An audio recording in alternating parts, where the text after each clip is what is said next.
રાજકોટ અગ્નિકાંડ મામલે હવે એક નવો જ વળાંક સામે આવ્યો છે। જી હા, ચીફ ફાયર ઓફિસર સાથે વાતચીત કરવામાં આવી, એમનું નિવેદન સામે આવ્યું છે। તેમણે કહ્યું છે કે કોઈ પણ પ્રકારની એનઓસી લેવામાં નથી આવી। ચીફ ફાયર ઓફિસર આઈવી ખેરનું નિવેદન, ગેમ ઝોન બન્યું ત્યારથી ફાયર વિભાગને કોઈ અરજી નથી મળી। ગેમ ઝોને પરવાનગી માટે કોઈ અરજી નથી કરી। પોલીસે ફાયર વિભાગ પાસેથી માહિતી મેળવ્યા વગર જ નિવેદન આપ્યું છે। પોલીસ વિભાગે ગેમ ઝોન પાસે ફાયર એનઓસી હોવાનું નિવેદન આપ્યું હતું। મહત્વપૂર્ણ છે કે ગઈકાલે જ્યારે પોલીસ કમિશનરની પ્રેસ કોન્ફરન્સ આવી હતી, એમાં કહેવામાં આવ્યું હતું કે એનઓસીનું જે કામ છે ચાલી રહ્યું છે, પરંતુ ચીફ ફાયર ઓફિસર આઈવી ખેરનું આ મોટું નિવેદન, તેમણે કહ્યું છે કે કોઈ પણ પ્રકારની અરજી છે કરવામાં નથી આવી।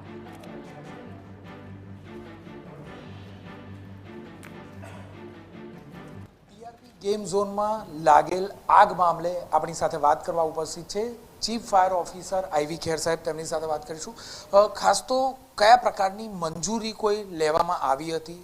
આ જે ટીઆરપી ગેમ ઝોન હતો તે આ ટીઆરપી ગેમ ઝોન છે, એમાં અત્રેથી આજ દિન સુધી કોઈ પણ જાતની જાણ કે મંજૂરી લેવામાં આવેલ ન હતી, પરંતુ જો આવા કોઈ પણ ઝોનિંગ લગભગ હોય અથવા કોઈ પણ આવા મંજૂરીના પાત્ર હોય, કોઈ પણ મંજૂરી અમારી ફાયર એનઓસીની પ્રક્રિયામાં આવતી હોય તો જનરલી જેનું પહેલાં ઇરેક્શન થયે કરવાના હોય તો એનો પહેલાં પ્લાન એપ્રૂવ કરાવતા હોય છે। પ્લાન એપ્રૂવ એટલે કારણ કે જે કન્સ્ટ્રક્શન થતું હોય ત્યારે આપણે એને પ્લસ માઇનસ કે આમ કરે, આના એક્ઝિટ આ ફાયર સિસ્ટમ આ તમે આમ ફેબ્રિકેશન કે આ આપણે અહીં એક્ઝિટ પોઈન્ટ રાખીએ, અહીં સ્ટેરકેસ રાખીએ, એ વસ્તુના આવતા હોય છે।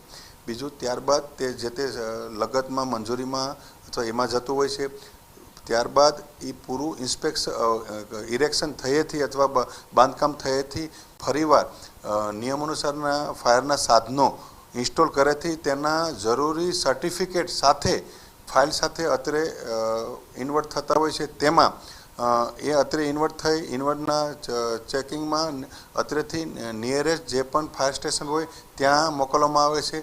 ત્યાં જે તે લગત ફાયર સ્ટેશનના સ્ટેશન ઓફિસર તે ફાઇલ લઈને સાઇટ ઉપર જાય છે। સાઇટ ઉપર જે લગાવવામાં આવેલા ફાયરના સાધનો હોય, જેમાં ફિક્સ ફાયર ઇન્સ્ટોલેશન ફાયરની સિસ્ટમ હોય, તેને પણ તેઓ ઓપરેટિંગ પંપો ઓપરેટિંગ કરીને ટેસ્ટિંગ કરવામાં આવે છે। આ ટેસ્ટિંગ દરમિયાન જે પણ અરજદાર હોય તેના દ્વારા એ અમારા અધિકારી હોય તેનો વિડીયો શૂટિંગ ને ફોટાબંધ કરવામાં આવે છે। આ ફોટોગ્રાફ ને વિડીયોગ્રાફનું જે કરેલ રેકોર્ડિંગ છે તે પેનડ્રાઈવમાં સબમિટ કરી અને એ ફાઇલમાં સબમિટ કરતા હોય છે। ત્યારબાદ જે તે સ્ટેશન ઓફિસર દ્વારા એ થયેલ ઇન્સ્પેક્શન મારી નીચે ડેપ્યુટી ચીફ ફાયર ઓફિસર પાસે જાય છે ફાઇલ, ડેપ્યુટી સ્થળ વિઝિટની વિગતો સાથે।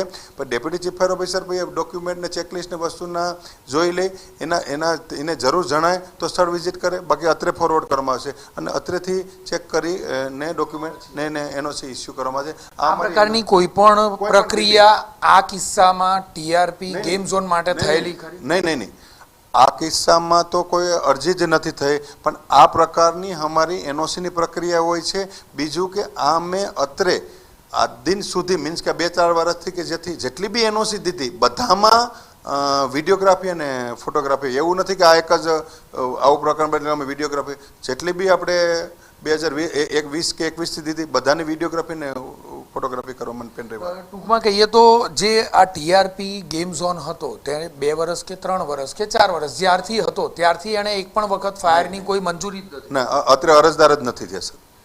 તો પોલીસ દ્વારા એવી માહિતી આપવામાં આવી કે ફાયર વિભાગ દ્વારા માહિતી મેળવવામાં આવી હોય કે અન્ય કોઈ પણ વિભાગ દ્વારા કે ફાયરની મંજૂરી મેળવેલ હતી? આ બાબત નહીં, આ બાબત સાચી છે? અમારી પાસે કંઈ પણ એનું એક પણ રેકોર્ડ અમારી પાસે આવેલ નથી। બીજી બાબત કે પોલીસ દ્વારા કોઈ પણ પ્રકારની વિગત આપના વિભાગ પાસે કે આપની પાસેથી મેળવવા માટેનો પ્રયત્ન કે ફોન ઉપર કે કોઈ પણ પ્રકારે લેખિતમાં જાણ કરીને વિગત મેળવવામાં આવી છે આ કિસ્સામાં કે ટીઆરપી મોલ બાબતે તમે કોઈ પણ પ્રકારે મંજૂરી આપી છે કે કેમ?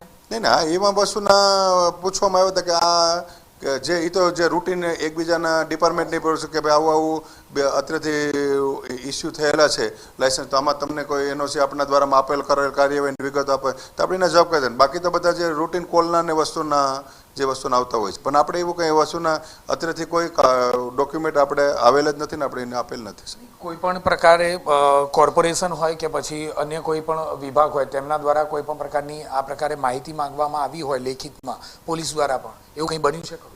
નહીં એટલે સમજ્યા નહીં. લેખિતમાં કોઈ પણ પ્રકારની માહિતી આપની પાસે માંગવામાં આવેલી ત્યારે આપે જાણ કરી કે કોઈ પણ પ્રકારની મંજૂરી ટીઆરપી ગેમ ઝોને લીધી નથી.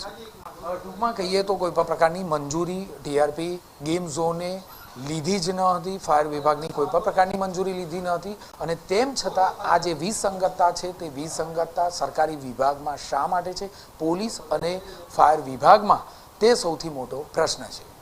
કેમેરામેન ભાવેશ લશ્કરી સાથે જિગ્નેશ પટેલ, TV9 રાજકોટ.